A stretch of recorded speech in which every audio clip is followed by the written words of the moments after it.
Airlangga mundur dari Ketua Umum Golkar, Bahlil klaim tidak tahu menahu. Menteri Investasi yang juga kader Golkar Bahlil Lahadalia mengaku tidak tahu menahu dengan kondisi yang terjadi pada Partai Golkar pasca mundurnya Airlangga Hartarto sebagai Ketua Umum. Bahlil mengatakan ia bukan merupakan pengurus DPP Golkar. Saya nggak tahu ya, saya betul kader Golkar tapi bukan pengurus DPP.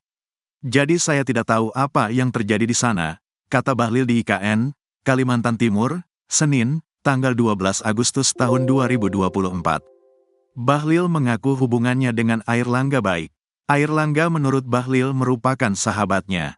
Dalam pertemuannya dengan Airlangga di IKN kata dia, membahas soal kerjaan. Saya sama dia sahabat baik. Kami biasa saja, biasalah ngomong kerjaan, katanya. Bahlil enggan berkomentar soal pilkada serentak yang akan dihadapi Golkar setelah mundurnya Airlangga Hartarto. Termasuk saat ditanya apakah mundurnya Airlangga akan berpengaruh terhadap pencalonan sejumlah kader Golkar di pilkada. Saya no komen soal itu, pungkasnya. Editor, Muhammad Zulfikar.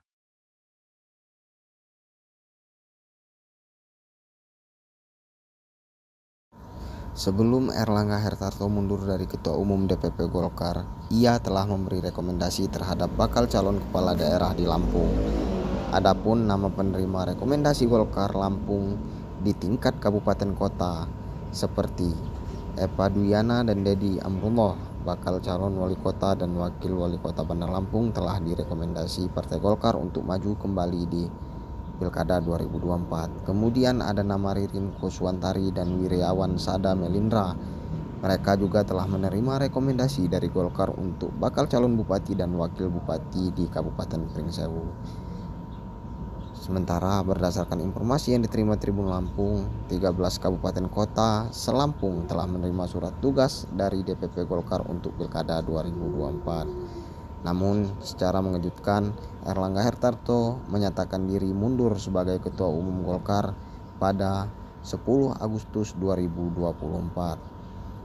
Apakah rekomendasi dan surat tugas masih berlaku dan bisa menjadi syarat mendaftar di KPU?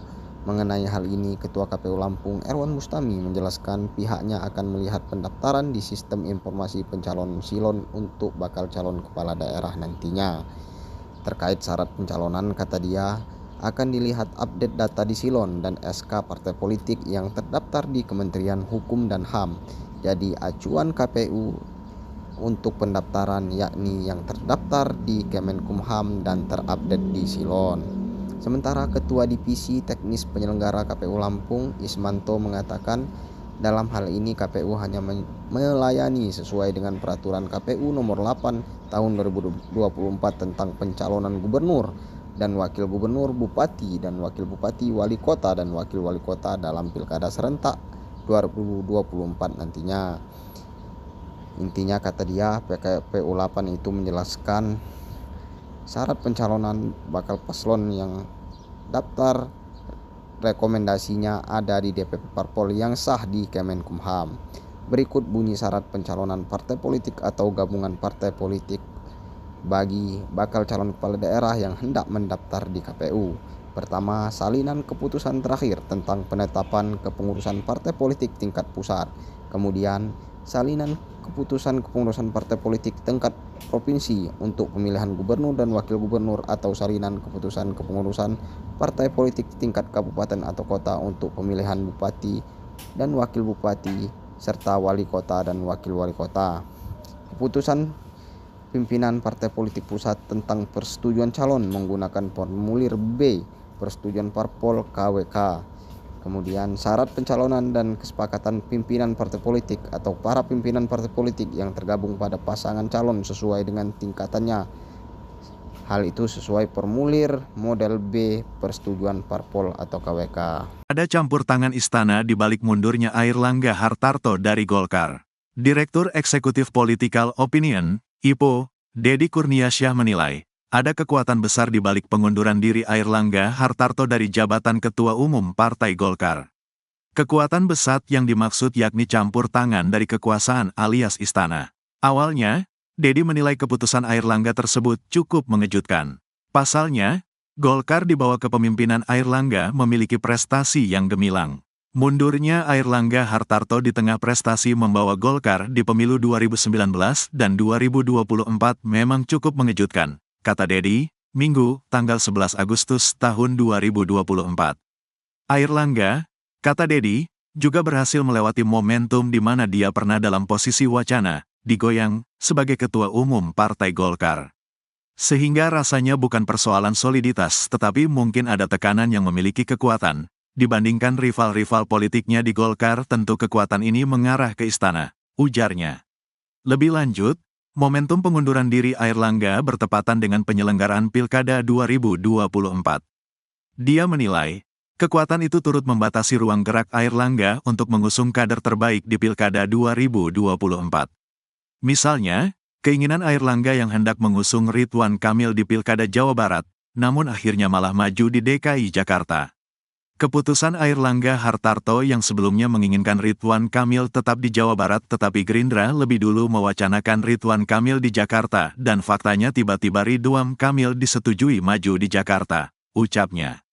Dan menurut saya, banyak persoalan yang membuat Airlangga tidak bebas lagi menentukan keputusan, pungkasnya.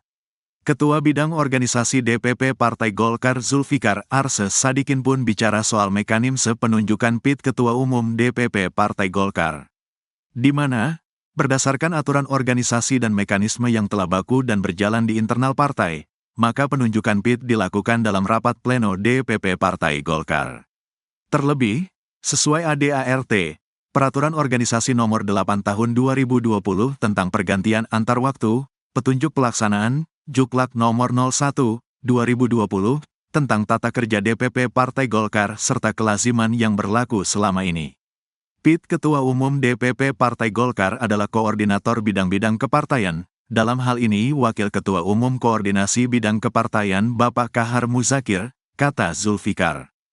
Zulfikar pun meminta bahwa aturan ini bisa dipahami dan dilaksanakan seluruh pengurus dan kader Partai Golkar di seluruh Indonesia. Menurut Zulfikar, sesuai aturan organisasi dan kelaziman yang berlaku selama ini, penunjukan PIT di internal Golkar selalu didelegasikan kepada koordinator bidang-bidang kepartaian. Yusuf Hamka ingin jadi orang biasa ogah lanjutkan dunia politik. Bos jalan tol, Yusuf Hamka memutuskan mundur dari kader Partai Golkar.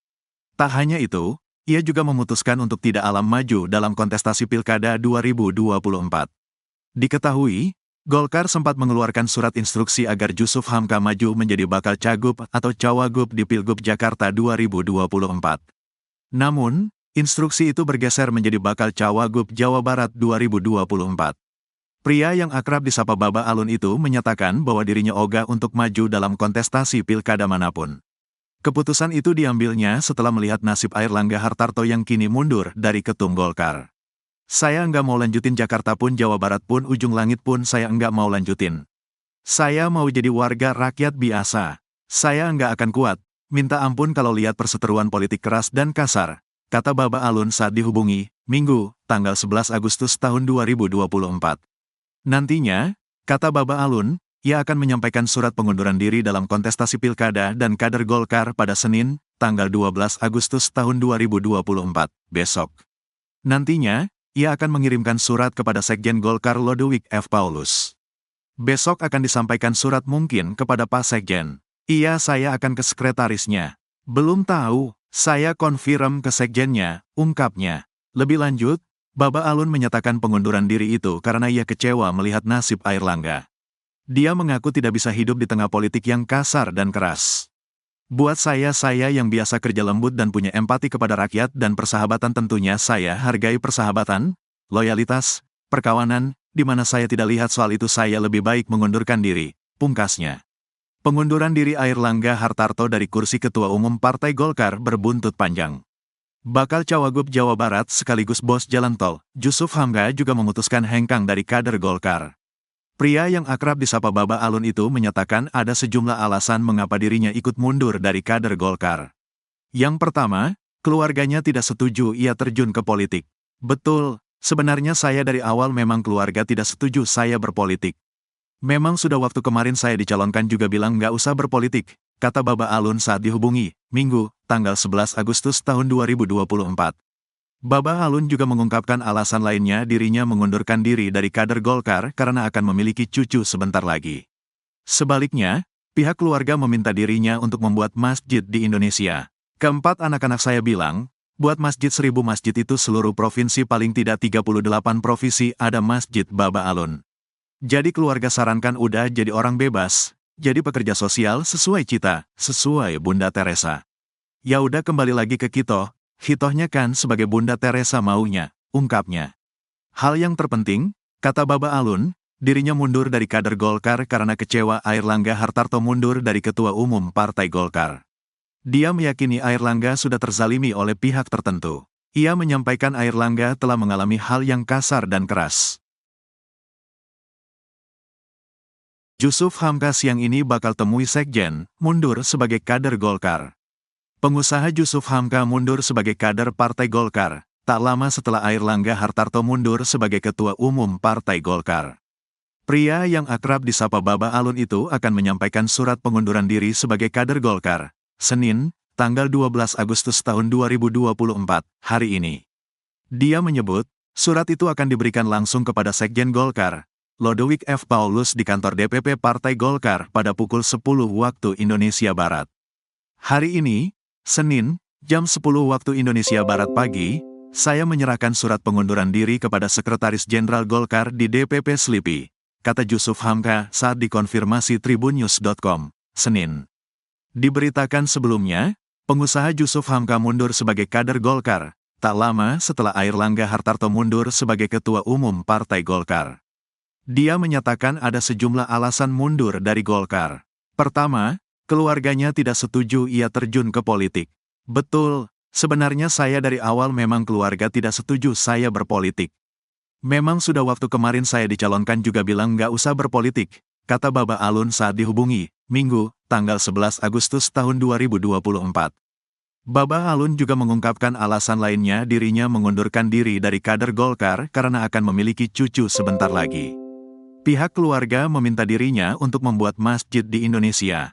Keempat anak-anak saya bilang, buat masjid 1000 masjid itu seluruh provinsi paling tidak 38 provinsi ada masjid Baba Alun. Jadi keluarga sarankan udah jadi orang bebas, jadi pekerja sosial sesuai cita, sesuai Bunda Teresa. Ya sudah kembali lagi ke Kito, hitohnya kan sebagai Bunda Teresa maunya, ungkapnya. Hal yang terpenting, kata Baba Alun, dirinya mundur dari kader Golkar karena kecewa Airlangga Hartarto mundur dari Ketua Umum Partai Golkar. Dia meyakini Airlangga sudah terzalimi oleh pihak tertentu. Ia menyampaikan Airlangga telah mengalami hal yang kasar dan keras. Dia pun khawatir kejadian itu nantinya akan menimpanya sebagai kader Golkar. Saya melihat Pak Airlangga terzalimi, saya juga takut nanti berpolitik juga terzalimi. Saya lihat Pak Airlangga itu memimpin partai politik mengalami hal-hal yang kasar dan keras. Sehingga saya sendiri takutnya saya enggak bisa mengikuti cara-cara kasar dan keras. Saya kan orang pekerja yang baik-baik saja, yang lembut-lembut saja, ungkapnya. Namun, Jusuf Hamka enggan merinci maksud kejadian kasar dan keras yang dialami Airlangga. Hal yang pasti, kejadian tersebut telah membuatnya kecewa dengan kancah politik di tanah air. Saya cuman bisa kasih clue politik itu ternyata kasar dan keras. Keras dan kasar sehingga pas saya lihat momentum Airlangga mundur saya nyatakan mundur partai politik siapapun juga. Tidak berpindah ke parpol, saya ingin jadi orang bebas, saya akan jadi pekerja sosial. Saya adalah milik semua warga, jadi bukan warga Jakarta aja atau warga Jabar. Saya ingin jadi milik semua warga semua rakyat dari Nusantara, pungkasnya. Sebaliknya, pihak keluarga meminta dirinya untuk membuat masjid di Indonesia. Keempat anak-anak saya bilang, buat 1000 masjid itu seluruh provinsi paling tidak 38 provinsi ada masjid Baba Alun. Jadi keluarga sarankan udah jadi orang bebas, jadi pekerja sosial sesuai cita, sesuai Bunda Teresa. Ya sudah kembali lagi ke Kito, hitohnya kan sebagai Bunda Teresa maunya, ungkapnya. Hal yang terpenting, kata Baba Alun, dirinya mundur dari kader Golkar karena kecewa Airlangga Hartarto mundur dari Ketua Umum Partai Golkar. Dia meyakini Airlangga sudah terzalimi oleh pihak tertentu. Ia menyampaikan Airlangga telah mengalami hal yang kasar dan keras. Dia pun khawatir kejadian itu nantinya akan menimpanya sebagai kader Golkar. Saya melihat Pak Airlangga terzalimi, saya juga takut nanti berpolitik juga terzalimi. Saya lihat Pak Airlangga itu memimpin partai politik mengalami hal-hal yang kasar dan keras, sehingga saya sendiri takutnya saya enggak bisa mengikuti cara-cara kasar dan keras. Saya kan orang pekerja yang baik-baik saja, yang lembut-lembut saja, ungkapnya.